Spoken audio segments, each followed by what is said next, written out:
मंच पर बैठे हुए हमारे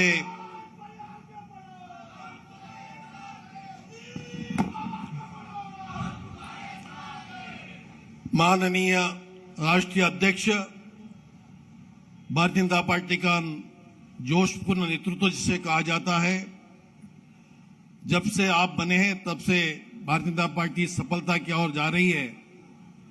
ऐसे हमारे सभी के नेता आदरणीय जगत प्रसाद जी नड्डा राष्ट्रीय अध्यक्ष, मंच पर बैठे हमारे प्रदेश के अध्यक्ष श्री चंद्रशेखर बावनकुळे जी, हमारे जिले के लोकप्रिय पालक मंत्री, जिले के नहीं महाराष्ट्र के नेतृत्व करने वाले सुधीर मुनगंटीवार जी, हमारे राष्ट्रीय नेता और राष्ट्रीय सह संगठन मंत्री आदरणीय श्री शिव प्रकाश जी, और मंच पर हमारे साथी लोकसभा के मित्र रहे रामदास जी तड़स, माननीय खासदार अशोक जी नेते, माननीय राज्यसभा सदस्य डॉक्टर अनिल बोंडे जी, और मंच पर बैठे हमारे सभी प्रदेश के पदाधिकारी, जिला के दोनों अध्यक्ष देवरा भोंगड़े और डॉक्टर गुलवाड़े जी, हमारे एमएलए लोकसभा क्षेत्र में आने वाले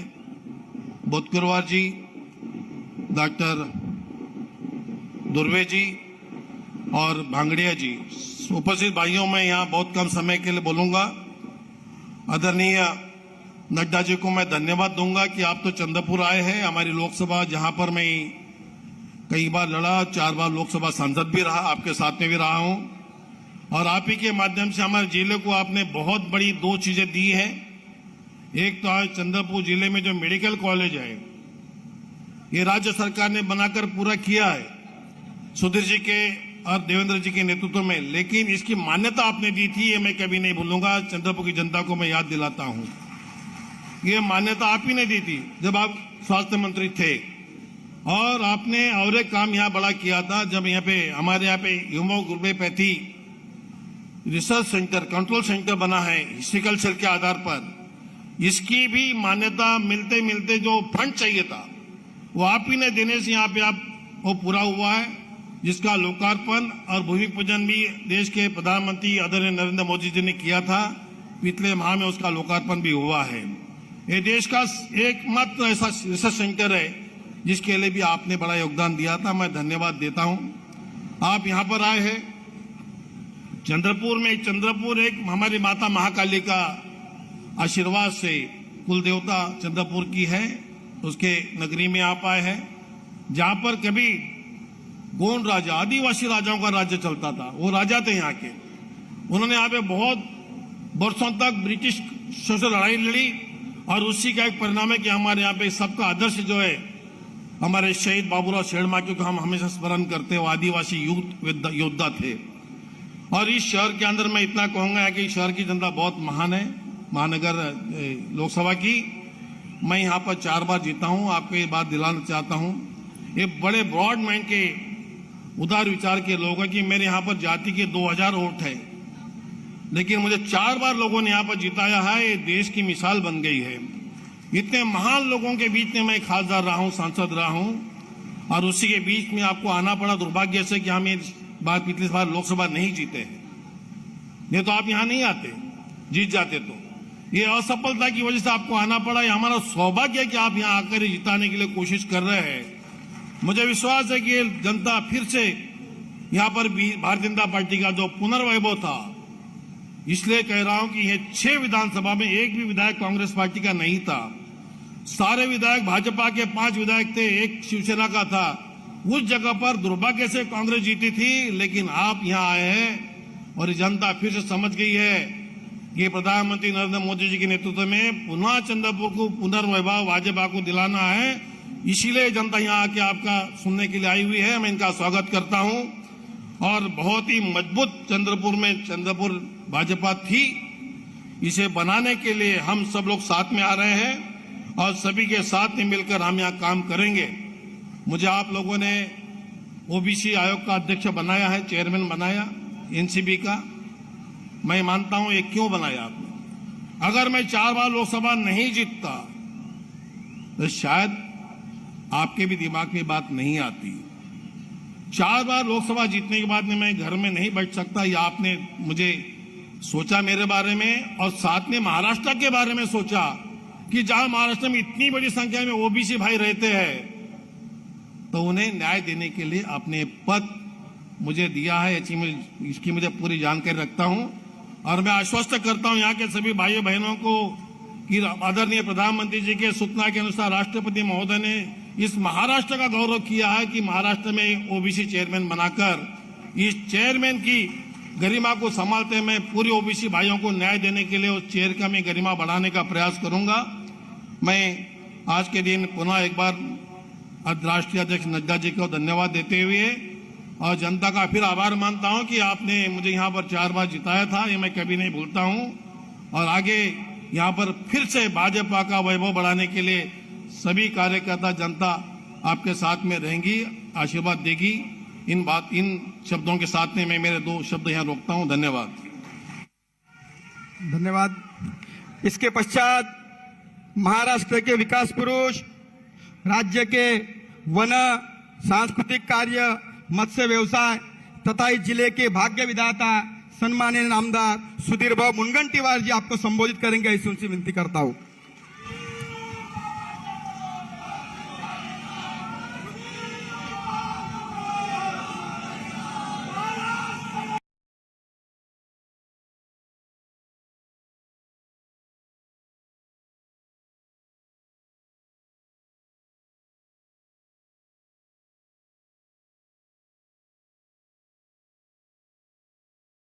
करता हूं।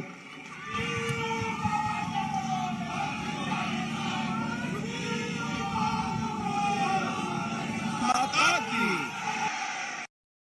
भारत माता की, वंदे वंदे।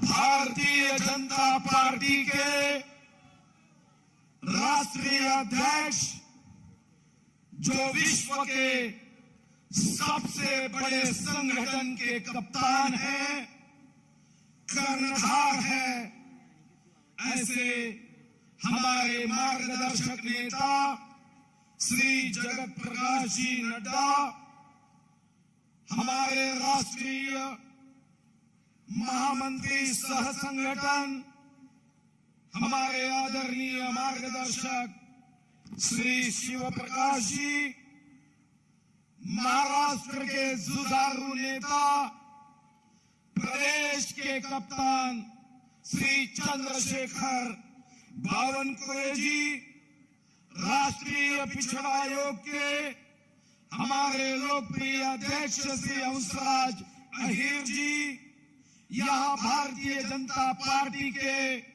अल्पसंख्यक आघाड़ी के राष्ट्रीय अध्यक्ष श्री जमाल सिद्दीकी जी, यहाँ उपस्थित सांसद अशोक नेते जी, सांसद रामदास तड़स जी, सांसद अनिल बोंडे जी, यहाँ पर उपस्थित हमारे सभी प्रिय विधानसभा सदस्य भाई, विधान परिषद के सदस्य भाई, हमारे जिले के अध्यक्ष देवराव भोगे जी, महानगर के अध्यक्ष डॉक्टर गुलवाड़ी जी, मंच पर उपस्थित सभी आदरणीय मान्यवर पदाधिकारी भाई, सभी बहनें, और इस सभा में राष्ट्रीय अध्यक्ष जी का संबोधन सुनकर भारतीय जनता पार्टी के साथ अपनी ऊर्जा, अपनी शुभकामनाएं, अपना आशीर्वाद खड़ा करने के लिए उपस्थित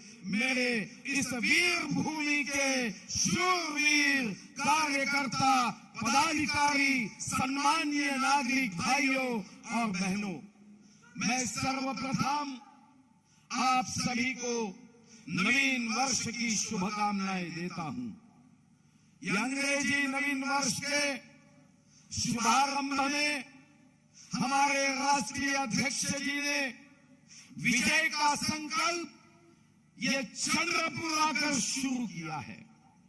मैं मन में सोच रहा था कि कन्याकुमारी से कश्मीर तक, कामरूप से कच्छ तक इस देश के भारतीय जनता पार्टी का विजय का संकल्प ये राष्ट्रीय अध्यक्ष जी ने चंद्रपुर से शुरू किया है। सहजता से ये भाव मन में आया कि इसका कारण बहुत सीधा और साफ है। अगर आर फार रावण को पराभूत करना है तो आर फार राम से ही शुरू होती है कहानी। अगर के फार कंस को युद्ध में पराभूत करना है तो के फार कंस के लिए के फार कृष्ण को ही युद्ध के मैदान में उतरना होता है। तो सी फार कांग्रेस को पराभूत करने के लिए सी फार चंद्रपुर से अच्छी जगह भूमि हो नहीं सकती। मैं हमारे अध्यक्ष जी के लिए शक्तिदायी माता महाकाली के चरणों में, भगवान अंकलेश्वर के चरणों में प्रार्थना करता हूं कि हमारे राष्ट्रीय अध्यक्ष जिन्होंने इस देश के आरोग्य की चिंता करते हुए विश्व गौरव युग पुरुष देश गौरव प्रधान सेवक नरेंद्र मोदी जी के मार्गदर्शन में विश्व की सबसे बड़ी योजना निर्माण की आयुष्मान भारत, देश के जनता के आरोग्य की चिंता जिस पूर्व आरोग्य मंत्री श्री जगत प्रकाश नड्डा जी ने की है, अब वो राजनीतिक आरोग्य भी बेमिसाल हो, सुदृढ़ हो, इसलिए इस चंद्रपुर के भूमि में आए हैं। शक्तिदायिनी माता महाकाली के चरणों में मैं यही प्रार्थना करता हूं कि हमारे अध्यक्ष जी को ऊर्जा दे, उत्साह दे, शक्ति दे, भर भर के आशीर्वाद दे। धर्म के इस युद्ध में, सत्य के इस युद्ध में, विकास और विनाश के युद्ध में सत्य की विजय हो, धर्म की विजय हो, विकास की विजय हो, यही आशीर्वाद शक्तिदायिनी माता महाकाली हमारे अध्यक्ष जी, हमारे जेपी नड्डा जी को दे। यही मैं मेरी ओर से, आप सभी की ओर से प्रार्थना करता हूं। हमारे राष्ट्रीय अध्यक्ष जी आए हैं कि चंद्रपुर लोकसभा जीतनी है। ये बात सही है कि मन में खेद रहा है, खंत रही है कि चंद्रपुर लोकसभा हम 2019 में जीत नहीं पाए। ये बात सही है कि चंद्रपुर की जनता ने हमेशा भारतीय जनता पार्टी का साथ दिया। तेरा वैभव अमर रहे, वहां हम दिन सार रहे ना रहे, ये भावना से चंद्रपुर की जनता ने महानगर पालिका जीत के दी, जिला परिषद जीत के दी। मेरे जैसे कार्यकर्ताओं को एक बार नहीं 6 बार जीत के दी। इस जिले में भारतीय जनता पार्टी का झंडा हमेशा आगे रहा, मगर कभी कभी पैर पीछे होता है, मनवास्ताई रूप से होता है। आज यहाँ आई हुई जनता को, यहाँ आई हुई कार्यकर्ता भाई बहनों को, माननीय नड्डा जी को यह बताना है कि आप यहाँ आए हो, आपका तहे दिल से हम स्वागत करते हैं। और सिर्फ स्वागत नहीं करते, ये हमारी रिटर्न गिफ्ट होगी कि आने वाले दिनों में महानगर पालिका हो, जिला परिषद हो, विधानसभाएं हो, विधान परिषद हो, लोकसभा हो, जब जब भारतीय जनता पार्टी का प्रत्याशी चुनाव में खड़ा होगा, जीत सत्य की होगी, जीतेगा भारतीय जनता पार्टी। और इसलिए हम सभी जब ये विजय संकल्प की रैली में आए हैं तो मैं आपको आह्वान करता हूं कि सभी कोई ऐसा व्यक्ति ना हो जो इस देश पे प्रेम करता, जो भारतीय जनता पार्टी के राष्ट्रभक्ति के विचार पे प्रेम करता, जो विश्व गौरव नरेंद्र मोदी जी को अपनी शुभकामना देना चाहता है। एक बार आखिरी कोने तक जो भी कार्यकर्ता, जो भी सम्मानीय नागरिक भाई बहन ये सुन रहा है, एक बार एक चंद्रपुर के इस बागों की भूमि की वज्रमुठ खड़ी करके हमारे राष्ट्रीय अध्यक्ष को कहिए कि जीतेगी तो भारतीय जनता पार्टी। एक बार जोर से भारत माता की जय कहते हुए वज्रमुठ खड़ी कर रही है। एक बार वज्रमुठ बता के हमारा संकल्प है कि हम जीतेंगे। सही तो मैं राष्ट्रीय अध्यक्ष जी को कुछ चंद्रपुर जिले की विशेष बातें कहना चाहूंगा। ये भूमि वीर बाबूराव शेडमाकी जी की है, जिन्होंने अपनी जान अंग्रेजों के खिलाफ कुर्बान की थी। विश्व के 193 देशों में 14 देशों में बाघ है, सबसे ज्यादा विश्व के बाघ कहीं है तो ये पराक्रम की भूमि है। जब भारत चीन का युद्ध हुआ, यहाँ के मुख्यमंत्री थे, जिस विधानसभा से मैं आता हूँ वहां से मासा कन्नमवार जी इस महाराष्ट्र का नेतृत्व करते थे मुख्यमंत्री के रूप में। भारत चीन के युद्ध में जब पंडित नेहरू जी ने आह्वान किया कि हमारे सैन्य दलों के लिए सुवर्ण दान होना चाहिए, मैं अभिमान से यह कहना चाहूंगा भारत का सबसे ज्यादा सुवर्ण दान यही भूमि में हुआ। ये त्याग की भूमि है। अब यही चंद्रपुर की बातें समाप्त नहीं होती। जब कभी मई में आज तक एनडीटीवी न्यूज बताते हैं, वो कहते हैं कि विश्व में महीने के मई में कई दिन विश्व की सबसे ज्यादा उष्णता गर्मी चंद्रपुर में होती है। और हम सब जानते हैं कि जहां उष्णता होती है वहां शुद्धता होती है, अशुद्धता निकल जाती है। तो ये भूमि 4 से 5 दिन विश्व के सबसे बड़ा हॉट सिटी, हॉट शहर कुछ रहा है तो वो चंद्रपुर की भूमि रही है। यही भूमि है जहां विश्व रत्न भारत रत्न बाबा साहब अम्बेडकर जी ने यहीं से 100 मीटर पे दीक्षा दी थी, शोषितों का आवाज बुलंद किया था। यही भूमि है जिन्होंने देश को मोहन भागवत जी के रूप में सरसंघ चालक दिया। और मैं शिव प्रकाश जी को ये बड़े खुशी से कहना चाहूंगा कि हमारे देश के राष्ट्रभक्ति का प्रवाह हृदय तक पहुंचाने वाले 2 सरसंघ चालक जिनकी शिक्षा चंद्रपुर के जुबली हाई स्कूल में हुए, एक हुए हमारे गोलवलकर गुरु जी और दूसरे सुदर्शन जी। 3 सरसंघ चालक, एक सरसंघ चालक की जन्मभूमि और 2 सरसंघ चालकों की शिक्षा भूमि, ये हमारी चंद्रपुर रही है। जिस सेंट्रल रिश्ता में अभी हमारी संसद 2 अधिवेशन के बाद जाएगी, ये मैं अभिमान से कह सकता हूँ कि सेंट्रल रिश्ता का जो दरवाजा है वो हमारी ही टीकूट से बना है। देश के सांसद जब भी सेंट्रल रिश्ता में जाएंगे तो गुजरना तो चंद्रपुर के दरवाजे से ही होगा। ये विशेषता भी मैं आपके ध्यान में लाना चाहता हूँ। आखिरी की विशेषता, आशिया का सबसे बड़ा ऊर्जा केंद्र ये आपके ही बाजू में थर्मल पावर स्टेशन था, जो आशिया का सबसे बड़ा एक समय में था। ठीक है, वक्त का तकाजा है कि अब बहुत जगह पे ऊर्जा केंद्र बने।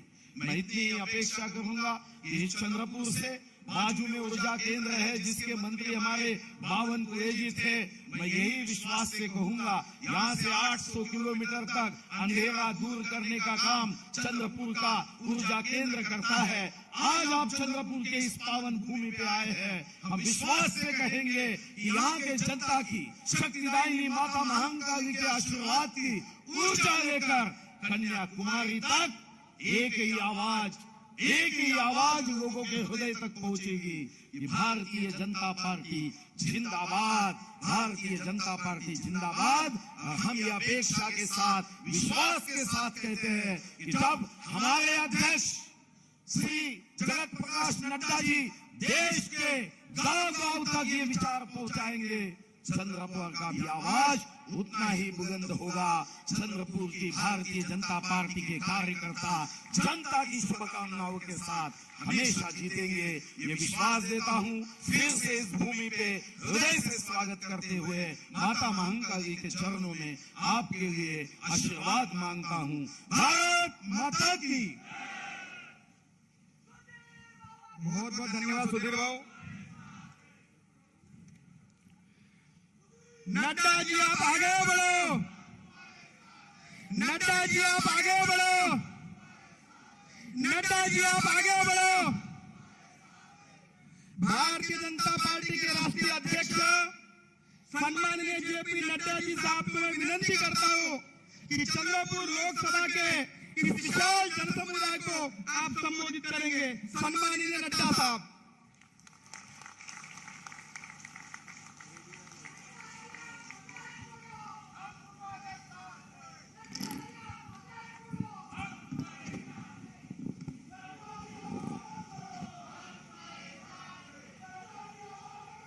आज के इस विशाल जनसभा में हमारे साथ उपस्थित भारतीय जनता पार्टी के बहुत ही जुझारू, कर्मशील और संवेदनशील अध्यक्ष श्री चंद्रशेखर बावनकुले जी, हम सबके प्रिय नेता, हमारे वरिष्ठ सहयोगी, जिनके साथ मुझे लंबे समय तक काम करने का मौका मिला, महाराष्ट्र सरकार में मंत्री भाई सुधीर मुनगंटीवार जी, हमारे राष्ट्रीय सह संगठन मंत्री श्री शिव प्रकाश जी, हमारे पूर्व में केंद्रीय मंत्री और वर्तमान में हमारे चेयरमैन श्री हंसराज अहीर जी, लोकसभा में हमारे सांसद श्री अशोक नेते जी, रामदास तड़स जी, हमारे मनोज कोटक जी,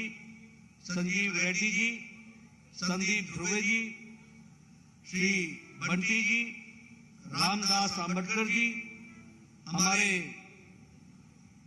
जिला के अध्यक्ष श्री देवराज जी, प्रेम शुक्ला जी, उपेंद्र कोठेकर जी, गिरीश व्यास जी, अन्ना साहेब जी, सम्मानित मंच और यहाँ इतनी बड़ी संख्या में एकत्र आए हमारे देवी और सज्जनों, मेरे नौजवान साथी और मीडिया के मेरे साथी, प्रिंट मीडिया, इलेक्ट्रॉनिक मीडिया के मेरे साथी, मेरा ये सौभाग्य है कि आज मुझे चंद्रपुर में आने का मौका मिला और जिस गर्मजोशी से आपने मेरा स्वागत किया है उसके लिए मैं आप सबका धन्यवादी हूं और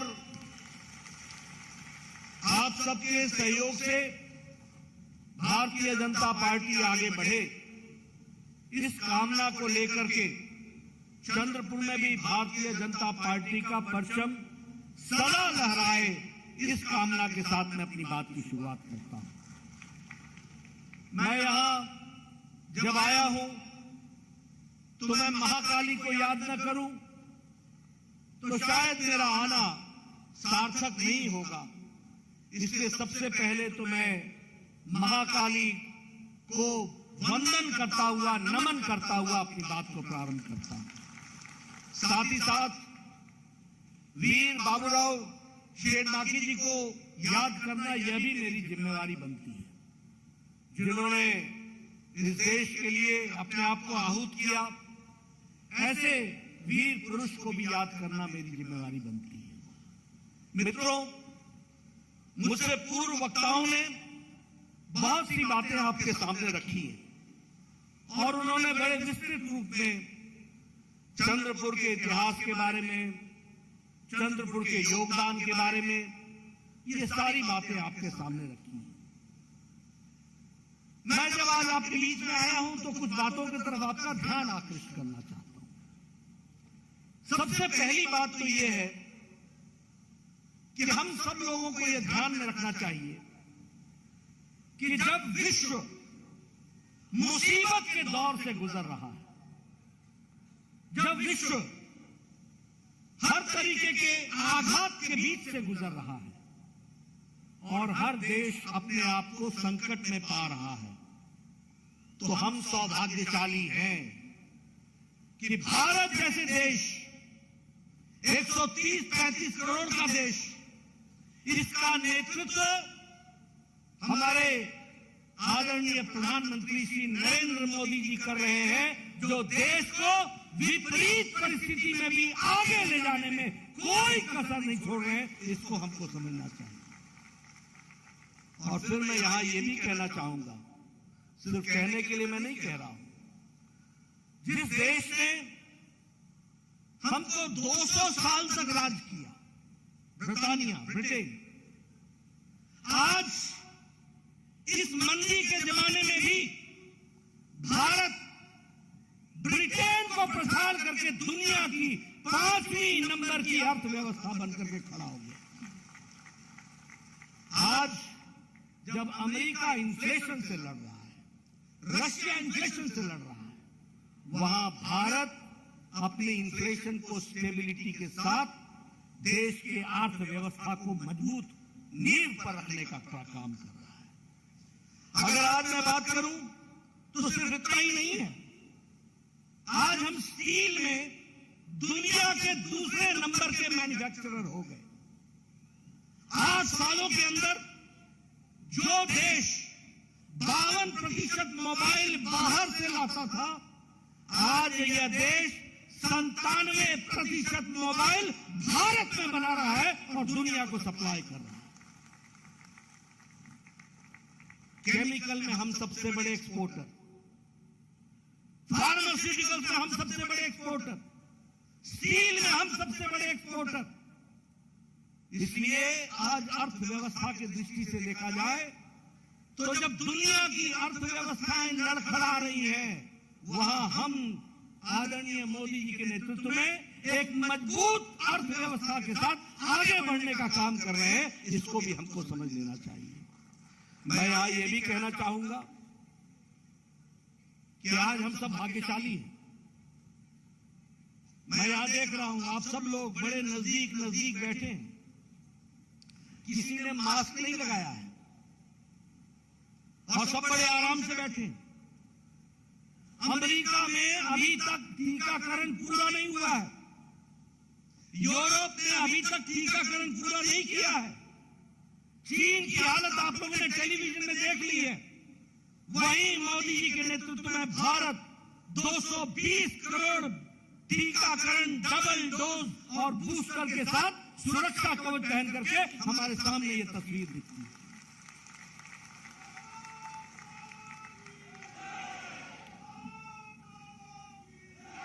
मैं आपको इसलिए ये बात समझा रहा हूं क्योंकि हमें माता होना चाहिए। सूरज दिखे तो ये तो पता चले कि अंधेरा क्या होता है। अगर हमको मुसीबत ना दिखे तो हमें कैसे पता चलेगा कि हमारे नेतृत्व ने सही समय पर क्या फैसला लिया था जिसके कारण हम आज सुरक्षित हैं। इस बात को भी हमको समझ लेना चाहिए। मित्रों, मैं आपके सामने चर्चा करना चाहता हूं। मैं पूर्व में स्वास्थ्य मंत्री रहा हूं। मैं बार बार बोलता हूं, ये कांग्रेसी अनपढ़ इनके समझ में नहीं आता है। इस देश में ट्यूबरक्लोसिस की दवा को आने में 25 साल लग गए। इस देश में पोलियो की दवा को आने में 28 साल लग गए। इस देश में टेटनस की दवा को आने में 20 साल लग गए। इस देश में जापानी बुखार की दवा को आने में 100 साल लग गए। 1906 में जापान में दवाई बन गई थी और 2006 में भारत में आई थी। लेकिन ये कोरोना जो 20 जनवरी 2020 को पहली बार भारत में आया था, 2020 के अप्रैल में मोदी जी ने टास्क फोर्स बैठाया, भारत सरकार की तरफ से अर्थव्यवस्था की साइंटिस्टों को प्रोत्साहित किया और 9 महीने के अंदर एक नहीं 2 वैक्सीन बना करके भारत खड़ा हो गया। ये बात भी हमको समझनी चाहिए। और मित्रों, वैक्सीन मैत्री के तहत हमने 100 देशों को वैक्सीन पहुंचाई है, 100 देशों को, और 48 देशों को मुफ्त पहुंचाई है। यानी भारत अब मांगने वाला भारत नहीं है, भारत अब मोदी जी के नेतृत्व में देने वाला भारत बन गया है। इस बात को भी हमको समझ लेना चाहिए। मित्रों, ये युद्ध हुआ और चल भी रहा है। इस युद्ध में कौन सा ऐसा देश है जो अपने लोगों को वापस लेकर के आया? कौन से ऐसे लोग हैं जिनको वापस सुरक्षित लाने की व्यवस्था किसी देश ने की हो? अमेरिका ने किया क्या? पाकिस्तान ने किया क्या? यूरोप ने किया क्या? किसी और देश ने किया क्या? लेकिन जब यूक्रेन का युद्ध छिड़ा तो हमारे 32,000 विद्यार्थी वहां पढ़ा करते थे। प्रधानमंत्री मोदी जी ने एक समय में पुतिन से बात की और एक समय में ज़ेलेंस्की से बात की, युद्ध को रुकवाया और भारत के लोगों को वापस सुरक्षित भारत पहुंचाया। इस बात को भी हमको ध्यान में रखना चाहिए। और इतना ही नहीं, कई छात्र कई देशों के भारत का तिरंगा पकड़ करके वो भी तैर गए, वो भी निकल करके आ गए। यह स्थिति आकर के खड़ी। मैं ये सारी बातें आपको इसलिए बता रहा हूं क्योंकि हमें पता होना चाहिए कि हमारा देश आज कहां खड़ा है। आज दुनिया में हमें ऐसी ही हमारी शान बनी है। ये प्रधानमंत्री मोदी जी के नीतियों के कारण आज दुनिया भारत को एक अलग निगाह से देखने लगा है। हम इलेक्ट्रॉनिक्स में 6 गुना हमारा एक्सपोर्ट बढ़ गया है। हम इलेक्ट्रॉनिक्स में 7 गुना हमारा मैन्युफैक्चर बढ़ गया है।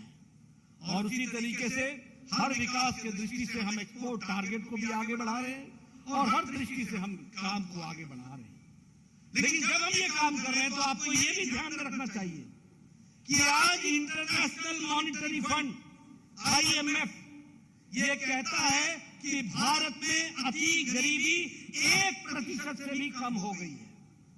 और इसका कारण ये है कि प्रधानमंत्री जी ने प्रधानमंत्री गरीब कल्याण अन्न योजना में 80 करोड़ की जनता को प्रति व्यक्ति 5 किलो गेहूं, 5 किलो चावल, 1 किलो दाल की व्यवस्था की है। इस कारण से हम अति गरीबी से नीचे आ गए और हमारी अति गरीबी 1% से नीचे आ गई।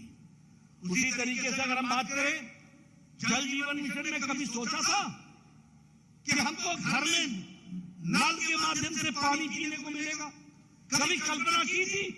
लेकिन आज हम कह सकते हैं कि 7 करोड़ 30 लाख घरों में और आपके चंद्रपुर में 1,40,000 घरों में हर घर नल, हर घर जल का टैप कनेक्शन लगा दिया गया है। इस बात को भी हमको ध्यान में रखना चाहिए। मैं यहाँ ये भी आपको बताना चाहूंगा, हमारे प्रधानमंत्री जी ने लाल किले के प्राचीर से स्वच्छता की बात की थी। उस समय हमारे ये कांग्रेसी भाई ने एक तरीके से मजाक उड़ाया था, कहा था प्रधानमंत्री लाल किले के प्राचीर से शौचालय की बात करता है, ये कैसा प्रधानमंत्री है? ये इसलिए उन्होंने कहा था क्योंकि वह जिन घरानों से आते हैं उनको भारत की पीड़ा का पता नहीं था। भारत की पीड़ा का पता था तो प्रधानमंत्री मोदी जी को पता था। और आज आपको जानकर खुशी होगी कि 12 करोड़ परिवारों को शौचालय दिया गया। ये शौचालय नहीं है मित्रों, ये 12 करोड़ की जनता को इज्जत देने का काम किया, महिलाओं को इज्जत देने का काम किया तो आदरणीय नरेंद्र मोदी जी ने किया। क्या देश था? 70 साल की आजादी हो गई, 12 करोड़ बहनें अपने दैनिक नित्य क्रम के लिए खेतों में जाया करती थी। ये देश की तस्वीर थी। अगर 12 करोड़ बहनों को इज्जत दिया गया तो वह भी प्रधानमंत्री जी के द्वारा दिया गया, ये भी हमको ध्यान में रखना चाहिए। उज्ज्वला योजना, उजाला योजना, सौभाग्य योजना, ये सारी योजनाएं ये महिलाओं को सशक्तिकरण करती है। मुझे नहीं मालूम ये ट्राइबल एरिया है, लेकिन सुधीर जी, हंसराज जी, मैं गांव से आता हूं, मैं पहाड़ों से आता हूं। हमारे इलाके में महिलाएं सवेरे 4 बजे उठती थी, 5 बजे वो जाया करती थी अपने दैनिक नित्यक्रम करने के बाद जंगलों में लकड़ी काटा करती थी। लकड़ी काट करके बोझा सर पर डाल करके घर आया करती थी और तब जाकर के 6 बजे 7 बजे घर का चूल्हा जलता था और वह बच्चों को रोटी पका करके स्कूल जाने की व्यवस्था भेजती थी। आज 11 करोड़ बहनों के लिए उज्ज्वला के माध्यम से गैस का कनेक्शन दे दिया गया है। अब हमारी बहनें टक से लाइटर जलाती हैं, 5 मिनट में चाय, आधे घंटे में भोजन करा करके अपने परिवार को आगे बढ़ाती हैं। ये छोटी घटना नहीं है। मैं आप राजनीतिक कार्यकर्ता हैं, आपको मैं बताना चाहता हूं किस तरीके से आम महिलाओं को ताकत मिली है। इस बात को भी हमको समझना चाहिए। आप बताइए, प्रधानमंत्री किसान सम्मान निधि में हर चौथे महीने 11 करोड़ 74 लाख किसानों को 2-2 हजार रुपए मिल रहे हैं कि नहीं मिल रहे हैं? उनको ताकत मिल रही है कि नहीं मिल रही है? और सबसे बड़ी बात यह है कि एक प्रधानमंत्री बोलता था कि मैं 1 रुपया भेजता हूं तो 85 पैसे घर में बीच में खर्च हो जाते हैं, 15 पैसा ही जाता है। पता नहीं कौन सा हाथ था जिसमें वो फंस जाता था, कहां फंस जाता था। आज हमारे प्रधानमंत्री जी दिल्ली में एक बटन दबाते हैं और 11 करोड़ 74 लाख परिवारों को 2000 रुपए उनके खाते में 15 सेकंड के अंदर पहुंच जाता है, 15 सेकंड के अंदर। यह है डिजिटल इंडिया, यह है डिजिटल बढ़ता हुआ भारत। प्रधानमंत्री फसल बीमा योजना हो, किसान मानधन योजना हो, कोई भी योजना हो, सारी योजनाएं जो चलाई गई हैं वह देश को और किसान भाइयों को ताकत देने के लिए चलाई गई हैं, ये हमको समझना चाहिए। मैं यहां ये भी कहना चाहूंगा, आयुष्मान भारत जिसकी चर्चा भी सुधीर जी ने की, मित्रों ये दुनिया इससे चकरा जाती है। 10 करोड़ 74 लाख परिवार, 50 करोड़ लोग, यानी भारत की 40% की आबादी को मोदी जी ने 5 लाख रुपए गंभीर बीमारी से लड़ने के लिए हर साल सालाना 5 लाख रुपए देने की व्यवस्था की है। ये दुनिया का सबसे बड़ा हेल्थ कवरेज है, दुनिया का कोई मुकाबला नहीं कर सकता। 50 करोड़ का मतलब मालूम है, सारी अमेरिका की आबादी, सारी कनाडा की आबादी, सारी मेक्सिको की आबादी और आधी यूरोप की आबादी मिला लो तो भारत का आयुष्मान भारत बनता है। इस बात को समझ लेना चाहिए। ये ताकत और उनको ये व्यवस्था करके देना, यह भी हमको ध्यान में रखना चाहिए। मैं यहां आपके साथ बहुत सी बातें कर रहा हूं, आप कहोगे मेरे महाराष्ट्र की बात करो। मैं आपको कहना चाहूंगा, अभी पिछले महीने की 12 तारीख को प्रधानमंत्री मोदी जी आए थे, 11 तारीख को, और उन्होंने यहां पर 75,000 करोड़ रुपए के प्रोजेक्ट का शिलान्यास किया। 75,000 करोड़। यह है महाराष्ट्र बदलता महाराष्ट्र। उसी तरीके से नेशनल रेल प्रोजेक्ट में 1500 करोड़ रुपए का प्रोजेक्ट दिया।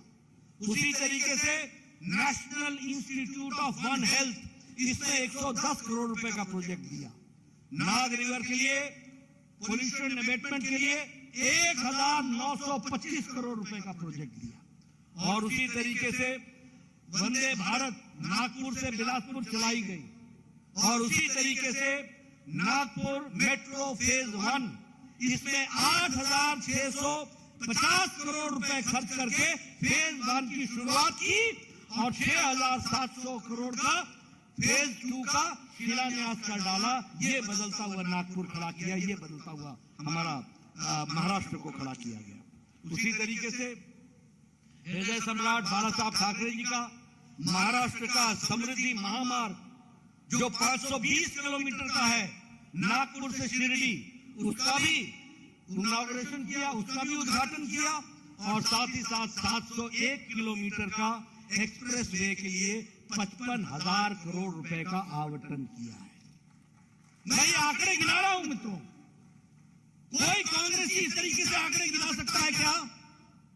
गिना सकता है क्या? कोई बता सकता है इस तरीके से?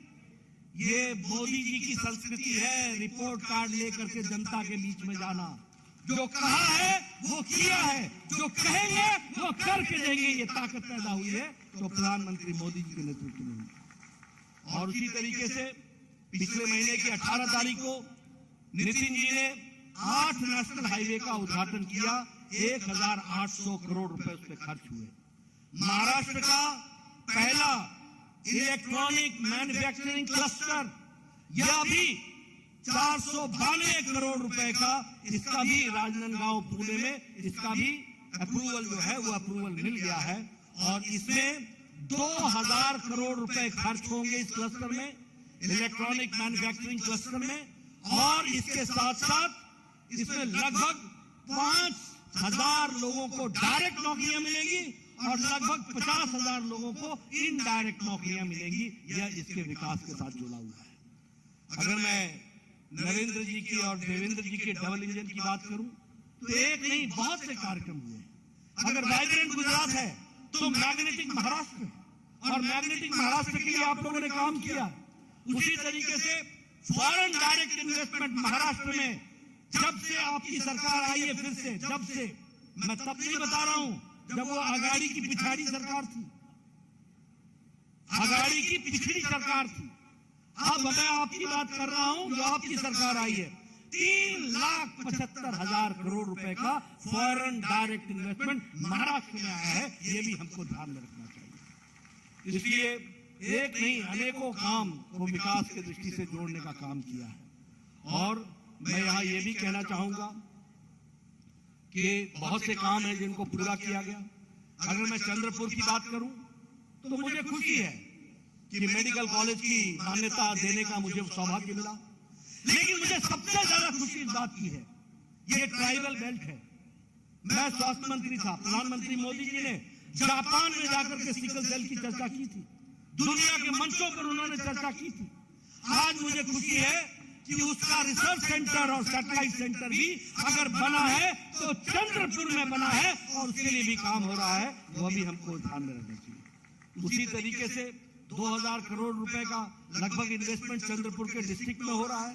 प्रधानमंत्री ग्राम सड़क योजना में 35 सड़कें बन रही हैं और 223 किलोमीटर में 170 करोड़ रुपए का खर्च जो है वह भी तय हुआ है। मित्रों, मैंने आपके सामने एक तरीके से विकास की कहानी आपके सामने रखी है, आपको बताने का प्रयास किया है। देश, प्रदेश, चंद्रपुर, हर जगह अगर विकास की कोई कहानी लिखी गई है तो वो कमल के निशान के साथ और भारतीय जनता पार्टी के साथ लिखी गई है। इस इलाके की उपेक्षा की थी कांग्रेस के लोगों ने। विदर्भ इलाका उपेक्षित था, कोई काम नहीं होता था, कोई विकास नहीं होता था। आज मैं नेशनल हाईवे की बात कर रहा हूं, आज मैं मेडिकल कॉलेज की बात कर रहा हूं। कभी आपने सोचा था कि नागपुर में all India institute of medical sciences आएगा? कभी कल्पना की थी? आप या तो मुंबई जाते थे या दिल्ली जाते थे इलाज के लिए। आज विदर्भ के लोगों को कहीं नहीं जाना पड़ेगा, उनका इलाज विदर्भ में ही हो जाएगा। इस तरीके की व्यवस्था की गई। इसलिए विकास की दृष्टि से जो काम भारतीय जनता पार्टी ने किया वो उसका कोई मुकाबला नहीं है। आप छाती ठोक करके जनता के बीच में जा सकते हैं और कह सकते हैं कि विकास का दूसरा नाम भारतीय जनता पार्टी है और विकास पुरुष का नाम नरेंद्र मोदी है। ये आप डंके की चोट पर कह सकते हैं। लेकिन मैं आपको बताना चाहता हूं कि आज मुझे दुख होता है कि महाराष्ट्र, जो अपनी जवान के लिए जाना जाता था, जो अपने शौर्य के लिए जाना जाता था, जो वीरता के लिए जाना जाता था, आज वहां सत्ता के लालच में आकर शिवसेना, उस समय की उद्धव की शिवसेना ने मुख्यमंत्री के कुर्सी के लालच के कारण पीठ में छुरा भोग करके उन लोगों का साथ दे दिया जिनके खिलाफ स्वर्गीय बाला साहब देवरस सारी जिंदगी लड़ते हैं, उनके साथ जाकर के मिल गए। यह परिस्थिति ला करके खड़ी। मैं सही बोल रहा हूं कि नहीं बोल रहा हूं? मैं सही बोल रहा हूं कि नहीं बोल रहा हूं? मैं पीछे से सुनना चाहता हूं, मैं सही बोल रहा हूं कि नहीं बोल रहा हूं? ऐसे लोगों को माफ करना है क्या? ऐसे लोगों को माफ करना है क्या? मित्रों, मैं कई बार ताज्जुब करता हूं, प्रधानमंत्री मोदी जी मंच पर, देवेंद्र भाई मंच पर, वहां चर्चा हो रही है, दिल्ली में नरेंद्र, महाराष्ट्र में देवेंद्र, और शिवसेना के उस समय के उद्धव के सारे लोग बैठे हुए हैं चुपचाप, हामी भरते थे। लेकिन जब नतीजे आए और नतीजे अच्छे आए तो मन में लड्डू फूटने लग गए और मन में इच्छा हो गई कि अब मुख्यमंत्री बनना है। पीठ पर छुरा भोग दिया। लेकिन सच्चाई ये होती है, एक बात ध्यान रखना, राजनीति में सच्चाई की तरफ ही सत्ता मुड़ती है, ये ध्यान में रखना चाहिए। और पानी हमेशा ऊपर से नीचे की ओर बहता है, इसको भी ध्यान में रखना चाहिए। इसलिए जो अननेचुरल अलायंस होता है वो अननेचुरल होता है, वो ज्यादा देर टिक नहीं पाता है। और मुझे ताज्जुब होता है कि ऐसी सरकार आई कि आपने अपनी विचारधारा से कॉम्प्रोमाइज कर लिया, गणेश उत्सव बंद कर दिया, दही हांडी के कार्यक्रमों को रोक दिया। भारत की संस्कृति से जुड़े हुए महाराष्ट्र, जो विकास की दृष्टि से और संस्कृति से जुड़ा हुआ महाराष्ट्र था, उनकी सांस्कृतिक भावनाओं को ठेस पहुंचाते हुए उन लोगों के साथ खड़े हो गए जिन लोगों ने भारत के राजनीति में संस्कृति को समझने से इनकार किया था। ऐसे लोगों के साथ आप खड़े हो गए। इसलिए आपको पता है कि उनको जो मुंहतोड़ जवाब मिला वो अभी आपके सामने है। आज आपकी सरकार बनी है, आज एकनाथ शिंदे जी और देवेंद्र फडणवीस जी पूरी मजबूती के साथ महाराष्ट्र को विकास के आगे ले जा रहे हैं और इसको आगे ले जाएंगे और हम लोगों को पूरी ताकत से आगे बढ़ना है और महाराष्ट्र के विकास में कोई कसर नहीं छोड़नी है। इस बात को भी हमको ध्यान में रखना चाहिए। मैं याद नहीं दिलाना चाहता, लेकिन हमारे पालघर में साधुओं के साथ जो बर्ताव हुआ, उद्धव हिंदू सम्राट के बेटे सीबीआई को इंक्वायरी थमाने से पीछे हट गए। एनसीपी और कांग्रेस के दबाव में आकर के क्या हो गया था, भ्रष्टाचार ऐसे करने लगे, 3-3 दुकानें खुल गई, 3-3 दुकानें। पहले शिवसेना को दो, यानी उद्धव को दो, उनके यहां जाइए, वहां माथा टेकिए, फिर कांग्रेस में माथा टेकिए, फिर एनसीपी में माथा टेकिए। माथा टेकते टेकते माथा ही झुक गया, यह स्थिति ला करके खड़ी कर दी। और एक हमारा सुनो, अगर मैं अपनी बात करूं तो एक तरफ हमारा जैम है, जन आधार, जनधन आधार और मोबाइल जैम से हम एक डिजिटली स्वच्छता ला रहे हैं राजनीति में, और एक उनका जैम है वो है jointly acquiring money, jointly acquiring money. और उसी तरीके से इनके यहां भी महाविकास अघाड़ी थी और उस महाविकास अघाड़ी में हमारा है, बीजेपी का है डीबीटी, डायरेक्ट बेनिफिट ट्रांसफर, और उनका है डीबीटी मतलब डीलरशिप, ब्रोकेज और ट्रांसफर। यही करते चलो, डीलरशिप लो, ब्रोकेज करो, दलाली करो और ट्रांसफर में धंधा कमाओ। आज हमें बड़ा दुख होता है ये जानते हुए। अभी एक मंत्री ये साल भर अंदर रह करके बेल पर छूटे, एक मंत्री अभी भी अंदर, पूर्व मंत्री अभी भी अंदर है। क्या हो गया था, किस तरीके का टेररिज्म का ढोंग रच करके एक पुलिस ऑफिसर उगाई करने पर लगा हुआ था, आज वो भी जेल में है। क्या स्थिति आ गई थी। आज बताइए, जब से शिंदे जी की सरकार आई है, देवेंद्र फडणवीस जी आए हैं, विकास का काम चल पड़ा है कि नहीं चल पड़ा है, चल पड़ा है कि नहीं चल पड़ा है, भ्रष्टाचार पर रोक लगी कि नहीं लगी, लोगों को राहत मिली कि नहीं मिली। मित्रों, मैं आपसे ये निवेदन करने आया हूं, राजनीति में इशारों को समझो और राजनीति में हमेशा ध्यान रखो कौन लोग आपके सही शुभचिंतक हैं और कौन लोग घड़ियाली आंसू बहाकर आपके हुकूकों का नुकसान करते हैं। और मुझे पूरा विश्वास है कि आपके ध्यान में आएगा कि इस काम को करने के लिए, महाराष्ट्र को आगे ले जाने के लिए और कोई नहीं है, वह हमारी सरकार, भारतीय जनता पार्टी, एकनाथ शिंदे जी और देवेंद्र फडणवीस की सरकार है। और पार्टी में भारतीय जनता पार्टी आगे बढ़ने के लिए आपकी सेवा के लिए आतुर है। ऐसी पार्टी को आगे बढ़ाना आपकी जिम्मेवारी है। आज मैं नए साल पर चंद्रपुर से मैं अपनी शुरुआत कर रहा हूं। सुधीर मुनगंटीवार जी ने कहा है, हंसराज जी ने कहा है कि कश्मीर से लेकर के कन्याकुमारी तक और कच्छ से लेकर के कटक और नॉर्थ ईस्ट तक हमको भारतीय जनता पार्टी को विजयश्री बनाना है। मैं जरूर बनाऊंगा, इसके लिए पूरी ताकत लगाऊंगा, लेकिन उसकी शुरुआत चंद्रपुर से होगी, इसको भी हमको ध्यान में रखना होगा। मुझे पूरा विश्वास है आप हमारी बात को पूरा करेंगे। कमल खिलेगा, सूरज निकलेगा, अंधेरा छटेगा, देश आगे बढ़ेगा। बहुत बहुत धन्यवाद।